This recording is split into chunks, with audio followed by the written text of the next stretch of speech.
Alright, it's broke down. Get ready to paint the bad boy out after I strip it. And that's it. Got the Moji rims, old Ken Lims with the 76 coaster tab. It's the Rat Rod build. Genuine Ashtabula, never used forks from the Forge Company in Ohio. Dated 78. On the dropout, I don't know if it's on that one or. There we go. On the dropout, dated 78. And focus. Focus. Let's try it like this. Focus. I'll try to get it focus. How about if I just put them down?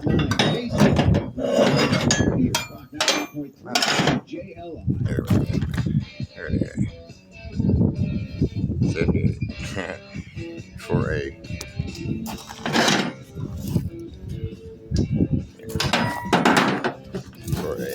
20-inch wheel. And I guess that's probably for a fender. We're not putting fenders on it.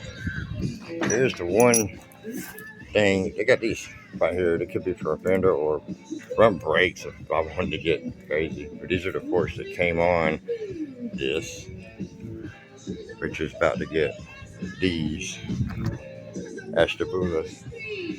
Which these I believe are Ashtabula also, but I don't know. Anywho, for next time.